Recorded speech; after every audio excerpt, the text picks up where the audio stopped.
போதையினால சமுதாயத்தில் எந்த அளவு பாதிப்பு இருக்குது.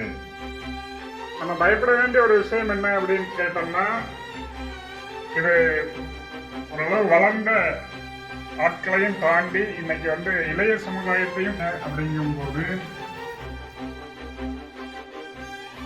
அந்த பொருள் அப்படி உட்கொண்டோம்னா ஒரு 3 மணி நேரம் 2 மணி நேரம் எதுவுமே தெரியாம ஒரு நிலையில இருப்பான். அப்படி ஒரு நிலை எதுக்கு இருக்கணும்? எதுவுமே தெரியாம நம்ம என்னவே பண்ணு தெரியாத ஒரு நிலை அது எதுக்கு தேவையா? ஒரு மனுஷன் இருந்தா ஒண்ணு அண்ணன் தம்பி உறவு கூட சந்தோஷமா இருக்கணும், இல்லைன்னா ஒரு ஃப்ரெண்ட்ஸ் கூட ஜாலியா இருக்கணும். எதுவுமே இல்லாம ஒரு 3 மணி நேரம் 2 மணி நேரம் இருக்கிறதுல என்ன கிடைக்குது அப்படின்னு தெரியல. அதனால அதுல உள்ள போயாச்சு. நான் அப்புறம் என்ன பாத்தீங்கன்னா, நான் இப்ப கோயம்புத்தூர்ல தான் வேலைக்கு ஜாயின் பண்ணிருந்தேன், வேலை பார்த்தேன். அங்கெல்லாம் பாத்தீங்கன்னா இங்க விட ஒரு 50 மடங்கு அதிகமா தான் இருக்கும். காலேஜ் ஸ்டூடெண்ட் எல்லாம் கேட்டா அவங்க என்ன சொல்லுவாங்கன்னா, இதெல்லாம் நம்ம இது பண்ணா நினைவாற்றல் அதிகமா இருக்கும் அப்படிலாம் சொல்றாங்க. எதுவுமே கிடையாது.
ஏற்படும் தீய விளைவுகளை நான் முழுமையாக அறிவேன். நான் போதை பழக்கத்திற்கு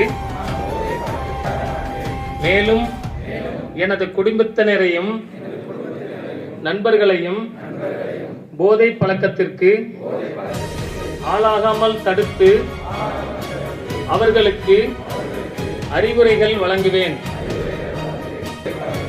உள்ளானவர்களை மீட்டெடுத்து அவர்களை நல்வழிப்படுத்த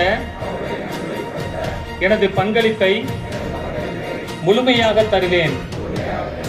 போதைப் பொருட்களின் உற்பத்தி, நுகர்வு, பயன்பாடு ஆகியவற்றிற்கு எதிரான தடுப்பு நடவடிக்கைகளின் மூலம் போதைப் பொருட்களை தமிழ்நாட்டில் வேரறுக்க அரசுக்கு துணை நிற்பேன். மாநிலத்தின் வளர்ச்சிக்கும் மக்களின் நல்வாழ்விற்கும் நான் அர்ப்பணிப்புடன் பங்காற்றுவேன் என்று உளமாற உறுதி கூறுகின்றேன்.